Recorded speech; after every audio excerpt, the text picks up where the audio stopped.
Nesse momento está acontecendo mais uma reunião lá na ONU. Eu vou pedir para o nosso Fabrício Naintes que atualizar a gente aqui, principalmente tentar mostrar quem é essa figura que está falando agora e o que está sendo dito, Fabrício.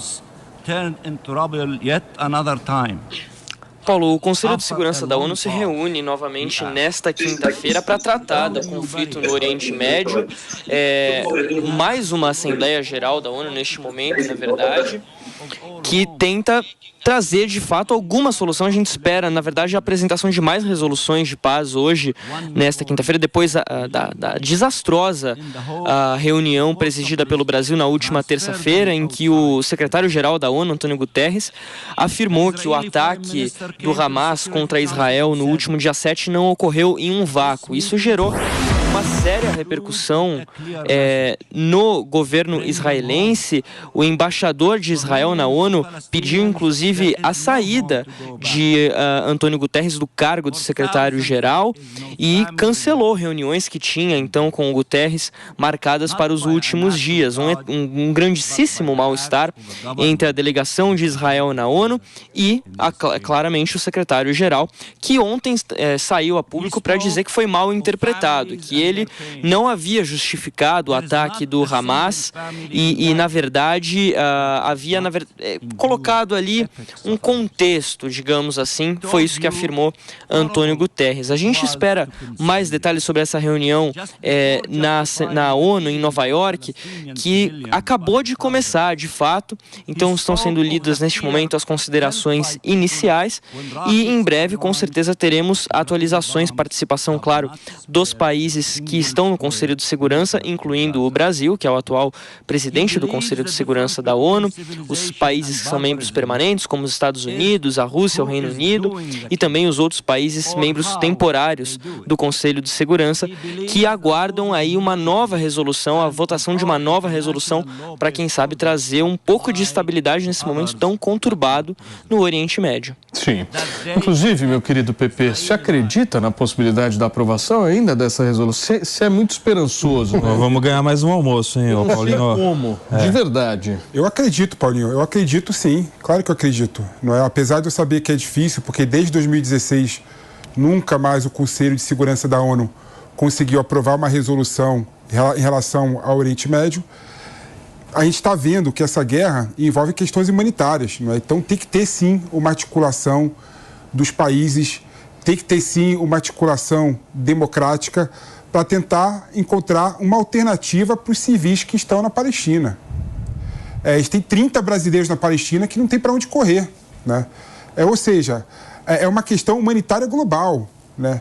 Então os países, sim, têm que se articularem e têm que chegar numa redação otimizada de resolução para aprovar uma saída ótima, melhor para os civis que lá estão, né? Seja criando um corredor humanitário, seja criando bolsões dentro da faixa de Gaza que Israel não possa atacar.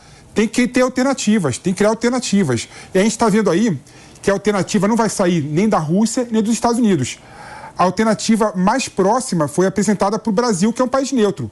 Então eu creio que o Brasil, apresentando ainda uma nova resolução, né, articulando e negociando como bom diplomacia que nós temos, a gente possa chegar num denominador comum e fazer com que os Estados Unidos e a Rússia aprovem ou se abstenham em relação à resolução. Tudo bem, Mi, você me pediu?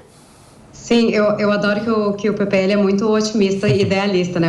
Eu realmente, assim, na verdade, gente, a solução diplomática todo mundo quer que aconteça, né? Vamos combinar, seria incrível ter uma discussão diplomática que vai chegar numa resolução e acabou a guerra, para todo mundo seria o melhor.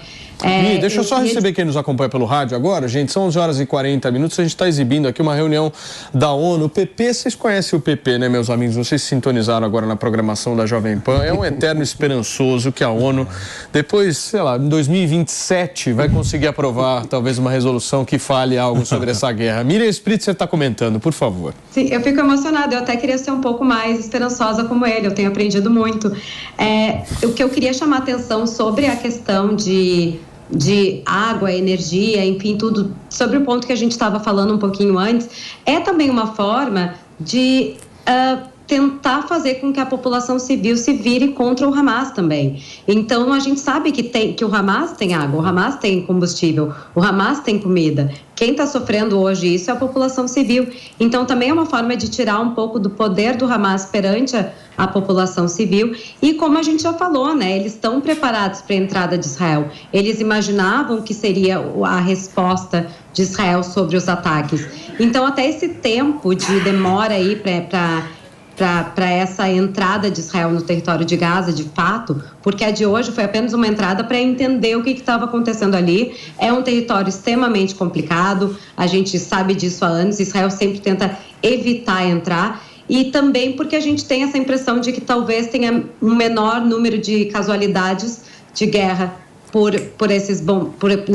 pela incursão de território mesmo, do que as bombas. E, na verdade, é o contrário. Talvez, quando Israel entrar, de fato, vai aumentar muito mais o número de casualidades. E, além de também aumentar o número de casualidades do lado de Israel.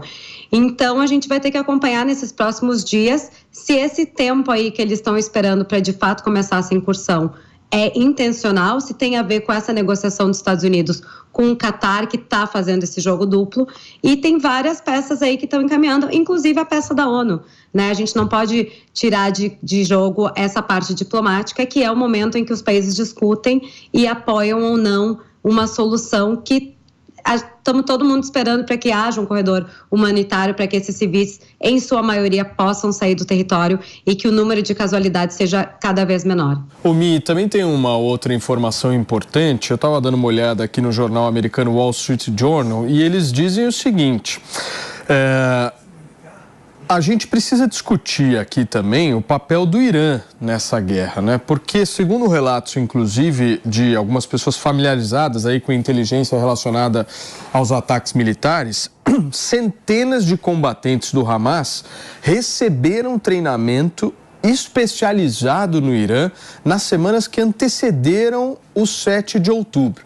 Então, essa informação é extremamente importante porque mostra não apenas uma ação isolada do grupo terrorista Hamas, mas muito bem supervisionada e financiada por outros atores aí nessa história. Turma, são 11 horas e 48 minutos. Eu vou direto para a ONU, Fabricião, porque o embaixador da Palestina está falando e eu quero entender o que ele está dizendo agora, o que a autoridade palestina, nesse momento, fala na Organização das Nações Unidas. Vote para a ajuda humanitária chegar àqueles que realmente precisam dela. Votem para parar com essa loucura. Vocês têm uma chance de fazer algo, de dar um sinal importante. Escolham a justiça, não a vingança. Escolham defender a lei e não justificar as brechas. Escolham a paz, não mais guerras. Votem para encerrar esses quase 3 semanas de padrões duplos que nós vimos, para restaurar a credibilidade deste lugar e as regras que ele deveria compor. Não percam a chance. Vidas estão dependendo deste balanço e cada vida é sagrada. Por favor, salvem vidas. Salvem vidas. Salvem vidas. Votem pela resolução que está no rascunho. Muito obrigado a todos. Muito bem, gente. Nós ouvimos, então, o representante da autoridade palestina agora nessa Assembleia Geral da Organização das Nações Unidas.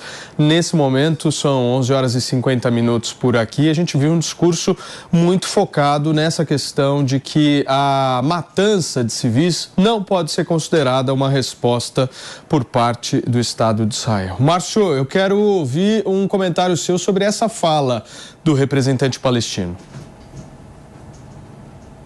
Nós acabamos de ouvir a fala do representante palestino na Organização das Nações Desunidas ou na Desorganização das Nações Unidas. É uma entidade que não serve absolutamente para nada, a não ser para sair na mídia, para dar emprego para um monte de gente, porque não conseguiram resolver os conflitos que tinham entre a Sérvia e a Croácia 30 anos atrás, não conseguiram acabar com os conflitos na África, não conseguem colocar paz na Ucrânia e na Rússia, não conseguem resolver o problema do Oriente Médio, não conseguem resolver nada. Eu acho que é uma organização que podia ser extinta, porque custa caro para manter, não tem nenhuma função no mundo, as pessoas não se entendem. É surpreendente que no século XXI, a gente há 2, 3 anos atrás achou que o mundo ia acabar por causa de uma pandemia. Estamos vendo guerras em tantos lugares, as pessoas não conseguem se entender, os países estão se armando cada vez mais, China ameaçando ir para Taiwan.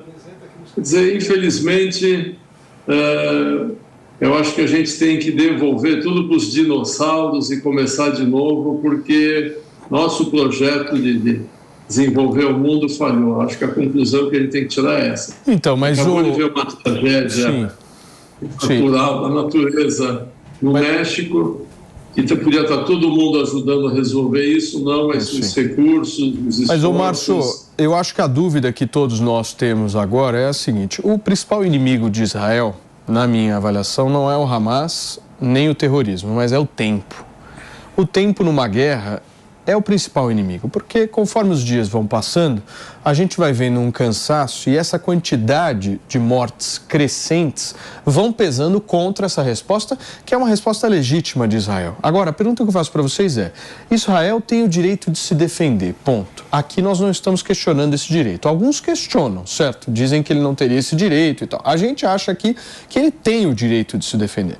Mas a dúvida que fica é: quantos milhares de civis inocentes vão ter que morrer para que Israel cumpra o seu objetivo? A discussão na sociedade agora vai ser em cima disso. Quantas pessoas mais vão ter que morrer para Israel dizer: olha, nós cumprimos o nosso objetivo? E aí surge uma outra questão. Tem 2 países que podem resolver isso. 2 países, de fato, podem resolver isso. Um deles é o Irã e o outro é o Catar. São os países que financiam os grupos terroristas. Se esses 2 países mandarem o Hamas soltar os reféns, eles soltam os reféns. Mas esses 2 países dificilmente vão fazer isso. Então, essa situação vai se prolongar e, como você disse, muita gente ainda vai morrer e não sabemos nem se os reféns serão salvos. Fala, Manu. E o meu ponto é que é preciso distinguir o que é uma vitória militar, ou seja, a possível aniquilação do poderio bélico de ataques do Hamas, do que é uma vitória política. O objetivo político do Hamas com esse ataque é tentar inviabilizar o avanço dos acordos de paz e de normalização de relações diplomáticas entre Israel e os países árabes. Se a gente acabar vendo nos próximos dias um grande número de mortos de civis na faixa de Gaza, pode acabar havendo uma inviabilização do avanço desses acordos, o que significaria, ao mesmo tempo, com o prolongamento da guerra, uma possível derrota militar do Hamas, mas uma vitória política do Hamas. Então, isso é algo que Israel precisa equilibrar com muito cuidado. E mais do que isso, poderia justificar, por exemplo... Bem bacana. E agora ele escreveu um livro. Pode seguir, Pepe. Ele poderia justificar, por exemplo, né, a entrada de outros países nesse conflito. E a partir do momento que você vê civis sendo mortos de forma injustificada na faixa de Gaza, não é? Você pode justificar, por exemplo, a entrada do Hezbollah no norte, Israel, o Irã sendo mais agressivo em relação à guerra. Ou seja, a escalada do conflito fica muito mais evidente, muito mais plausível, né, do que a situação que está lá agora. É uma sinuca de bico de Israel, Pepe. Porque ao mesmo tempo que Israel tem que se preocupar com esses inocentes civis, ele também tem que se preocupar em exterminar o terrorismo ali. Exato. Eu acho que é o principal objetivo deles, não é, Mi? Com a ameaça de ter um outro ataque desse nível. E isso a gente não pode ignorar, né? A gente está com um pequeno probleminha de áudio com a Mi, daqui a pouquinho ela volta. Fala, Nelson. Uma situação muito difícil, né, Paulinho? Essa celeuma envolvendo bela a Organização das Nações Unidas, e que tudo se resume, assim, claro que seria muito simplista resumir numa palavra, mas não tem como não falar da autodefesa, que é a condição dos Estados Unidos para aprovar qualquer tipo de resolução. E que aparentemente é o que trava qualquer tipo de avanço por parte da Rússia. A Rússia não vai aprovar nenhum tipo de manifestação que autorize o Estado de Israel, com o endosso da Organização das Nações Unidas, a ter uma atitude de se defender. Muito bem, gente, eu me despeço de quem nos acompanhou pelo rádio, é isso, né? Muito obrigado para vocês que ficaram com a gente até aqui. A gente volta amanhã, sexta-feira, ao vivo, junto com vocês sempre. Essa é a Jovem Pan Jornalismo Independente.